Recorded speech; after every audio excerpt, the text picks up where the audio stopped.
Hello friends, आज मैं आपको बताऊंगी कि कैसे आप आटा बैग से 3 ऐसी चीज़ें बना सकते हैं जो किचन में हमारे बहुत ही काम आती हैं। तो यहाँ पर सबसे पहले मैंने ये बड़ा आटा बैग लिया है। ये 10 kgs का मेरा आटा बैग है। इसे हम अच्छे से दोनों तरफ से इसके जो साइड्स हैं वो हम कट कर लेंगे।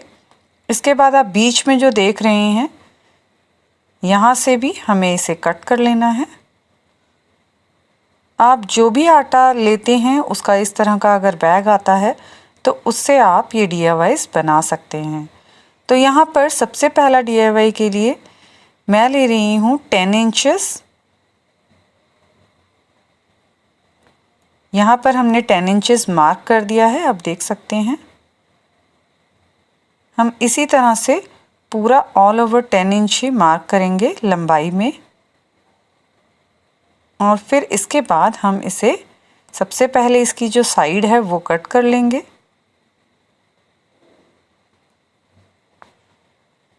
और हम 10 इंचेस की जो हमने लाइन बनाई थी उसी लाइन पर हमें अच्छे से इसे कट कर लेना है। कट करने के बाद ये हमारा जो पीस बना है ये 10 इंचेस की विड्थ है और इसकी लंबाई है 14 इंच। तो इतना हम आटा बैग ले रहे हैं। और यहाँ पर मैं यूज़ कर रही हूँ एक पुरानी बेडशीट। ये मेरी काफ़ी पुरानी हो गई थी तो मैं आज इसी का यूज़ करने वाली हूँ। आप कोई भी पुराना कपड़ा यूज़ कर सकते हैं, कॉटन का हो तो ज़्यादा अच्छा रहेगा।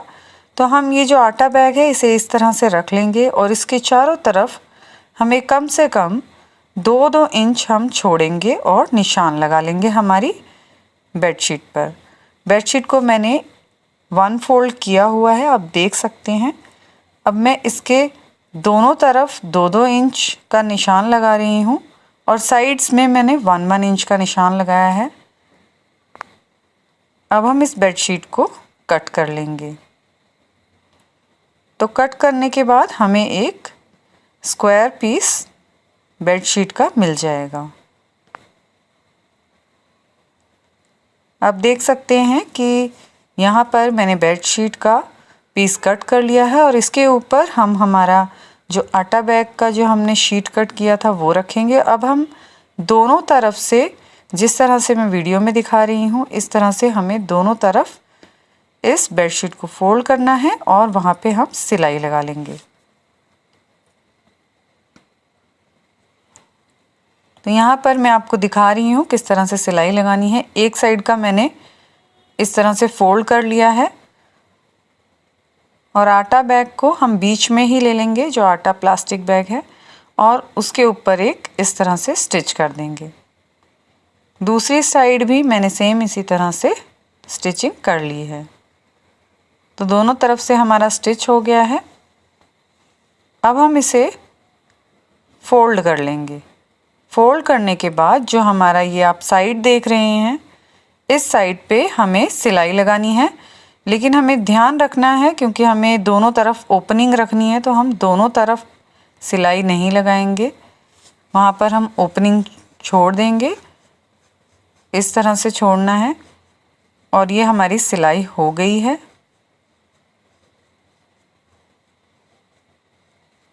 कुछ इस तरह का ये बन गया है। अब यहाँ पर मैंने एक बेडशीट का ही एक छोटा सा टुकड़ा ले लिया है। मुझे 2 इंच का चौड़ाई चाहिए और मैंने 15 इंच के आसपास इसकी लंबाई ले ली है इस कपड़े की, यानी 2 बाय 15 इंच का मैंने कपड़ा लिया है। और इसे हम इस तरह से फोल्ड कर लेंगे और इसे सिलाई लगा लेंगे। ये हमारा हैंगिंग के लिए तैयार है। अब यहाँ पर हम ये जो हमने बनाया था पहले, इसका हम मिड नाप लेंगे। बीच का हिस्सा इस तरह से हमें नाप लेना है। दोनों तरफ मैंने निशान लगा लिया है और यहाँ पर इस तरह से हमने जो ये पतली सी स्ट्रिप जैसी बनाई है ये हम यहाँ पर सिलाई कर देंगे। आप देख सकते हैं, वीडियो को देखकर आप समझ ही पा रहे होंगे कि किस तरह से सिलना है। अब ये जो हमने नीचे का कॉर्नर छोड़ा था, यहाँ पर हम एक बेडशीट का ही छोटा सा पतला सा मैंने एक स्ट्रिप ले लिया है काट के और सेफ्टी पिन लगाकर मैं इसके अंदर ये जो पतली सी स्ट्रिप है इसे इस तरह से हमें ले जाना है, जो नीचे का हिस्सा हमने छोड़ा था। अब ये हमारा नीचे से हमें एक होल जैसा छोड़ना है, इतना सा कि थोड़ी सी जगह उसमें रह जाए ताकि हम आसानी से कोई चीज़ वगैरह इसमें डालें तो खींच सके नीचे से। तो अब मैंने यहाँ पर नॉट लगा दिया है और नॉट लगाने के बाद हमने जो भी एक्स्ट्रा फैब्रिक है वो मैं यहाँ से कट कर देती हूँ।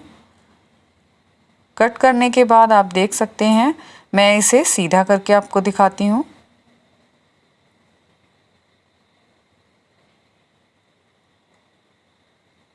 ये बहुत ही अच्छा हमारा एक प्लास्टिक होल्डर बनकर रेडी हो गया है और इसमें हमें किसी भी तरह का फोम या फिर बुकरम वगैरह लगाने की ज़रूरत नहीं है। इसकी शेप बहुत ही अच्छी आई है।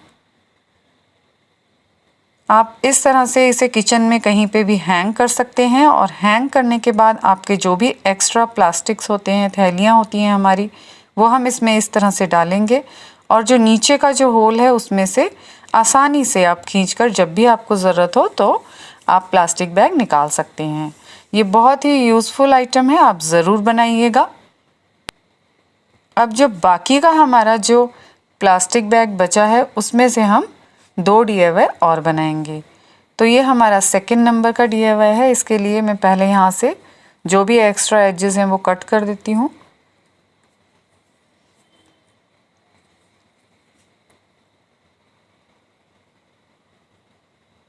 इसके बाद इस तरह का मैंने लंबाई में एक पीस ले लिया है।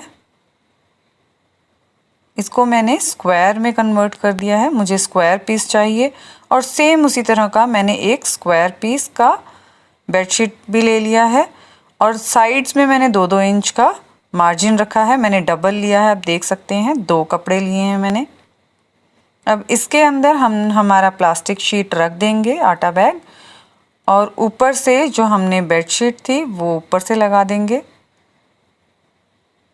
और इसके बाद हम इसके चारों कॉर्नर्स में जो हमने ये जो इस तरह से स्प्रेड किया है, चारों कॉर्नर्स पर हम 3-3 इंच दोनों तरफ से लेंगे और मार्किंग कर लेंगे, यानी स्क्वायर्स मार्क कर लेने हैं आपको और स्क्वायर्स कट कर लेने हैं। आप देख सकते हैं इस तरह से कट करना है और इन स्क्वायर्स को हमें इस तरह से सिलाई करना है कि प्लास्टिक बैग हमारा इसके अंदर ही आ जाए।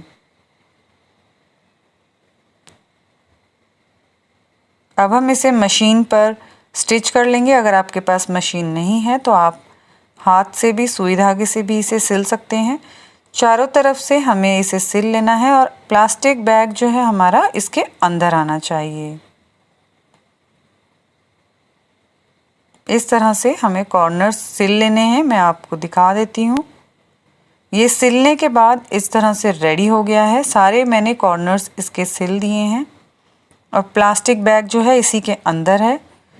अब हम 2 कॉर्नर्स पकड़ेंगे, जिस तरह से मैं आपको दिखा रही हूँ। 2 कॉर्नर्स को इस तरह से आपको पकड़ना है और इसके बाद आप चाहें तो मशीन पर सिलाई लगा दें बाहर की तरफ, या फिर आप इसे सुई धागे की मदद से अच्छे से सिल लें। मैंने सुई धागे से ही इसे सिल दिया है क्योंकि प्लास्टिक लगाने के बाद थोड़ा मोटा हो गया था। तो ये हमारा बहुत ही अच्छा किचन ऑर्गेनाइज़र रेडी हो गया है। इसके अंदर आप चाहें तो कोई भी किचन का सामान रख सकते हैं और आप इसी साइज़ के आटा बैग के अकॉर्डिंग ही छोटे बड़े जैसे भी ऑर्गेनाइज़र बनाना चाहें बना सकते हैं। तो मैं यहाँ पर किचन नैपकिन्स रख रही हूँ। इस तरह से इन्हें रोल करके हम रख सकते हैं और ये ऑर्गेनाइज रहेंगे। और आसानी से, कितनी आसानी से इसमें 4 आ गए हैं किचन नैपकिन्स। आप चाहें तो इसके अंदर स्नैक्स रख सकते हैं बच्चों के लिए और किचन के शेल्फ पर इसे रख दीजिए। किचन प्लेटफॉर्म पर इसे हम सजा सकते हैं। इसके अंदर आप जो भी चाहें वो आप चाहें तो अपनी ऑयल की जो बॉटल्स वगैरह हैं वो भी रख सकते हैं। अब हम बनाएंगे तीसरी चीज़, यानी तीसरा DIY। तो उसके लिए मैं यहाँ पर जो बाकी का बचा हुआ हमारा आटा बैग है उसे इस तरह से कट कर रही हूँ। हमें एक लंबा रेक्टेंगुलर पीस चाहिए। मेरा काफ़ी सारा आटा बैग बच गया है। अगर आपका आटा बैग छोटा है तो आप 2 ऑर्गेनाइज़र आसानी से उसमें से बना पाएंगे। तो यहाँ पर मैं लंबाई ले रही हूँ 20 इंचेस और विड्थ हम ले रहे हैं इसकी 10 इंचेस, 10.5 तक है ये। तो आप इस तरह से ही सेम हमें बेडशीट भी कट करना है। बेडशीट कट करते समय हमें ध्यान रखना है कि चारों तरफ से 1-1 इंच एक्स्ट्रा हमें रखना है। और 2 बेडशीट के पीसेस मैं यहाँ पे काट रही हूँ। तो अगर आप कपड़ा यूज़ कर रहे हैं या फिर टॉवल यूज़ कर रहे हैं तो 2 आपको पीसेस काटने हैं। उसके बाद इसे हम चारों तरफ से सिलाई कर लेंगे। 3 तरफ से हमें सिलाई करना है और एक तरफ हमें खुला छोड़ना है। तो यहाँ पर मैंने इसे 3 साइड से सिल लिया था। सीधी सीधी ही सिलाई करनी है जैसे हम पिलो वगैरह सिलते हैं। और अब इसके अंदर हमने जो आटा बैग कट किया था रेक्टेंगुलर पीस, वो इसमें डाल देंगे और इसे सामने से हम फिर से सिलाई कर देंगे। आप चाहें तो इसकी लंबाई चौड़ाई अपने नीड के अकॉर्डिंग रख सकते हैं। मुझे इतना ही लंबा पीस चाहिए था तो मैंने इतना ही बनाया है। तो अब ये हमारा इस तरह से बनकर रेडी हो गया है। ये किचन में बहुत ही काम आता है। मैं आपको इसके 2 यूजेस बता देती हूँ जैसा कि मैं यूज़ करती हूँ। सबसे पहला यूज़ तो इसका ये है कि जब भी हम रोटी बनाने लगते हैं तो चकला बेलन हम प्लेटफॉर्म पे रखते हैं तो आटा जो है वो पूरा हमारा फैल जाता है। तो जब रोटी बनाते हैं तब मैं इसे नीचे रख लेती हूँ तो मेरा आटा जो है इधर उधर बिखरता नहीं है। बाद में हम इस शीट को झाड़ कर रख सकते हैं। ये बहुत ही अच्छा यूज़ है, इससे आपका प्लेटफॉर्म भी गंदा नहीं होगा। सेकेंड यूज़ इसका ये है कि जब भी हम बर्तन धोते हैं, इस तरह की मेरी बास्केट है, बास्केट के नीचे हमेशा पानी गिर जाता है, बहुत ज़्यादा पानी निकलता है, तो वहाँ पर मैं इस शीट को लगा लेती हूँ। तो इससे जो है पानी भी नीचे नहीं आता क्योंकि इसमें आटा बैग लगा हुआ है। सो फ्रेंड्स, अगर आपको मेरे ये तीनों DIYs पसंद आए तो मेरी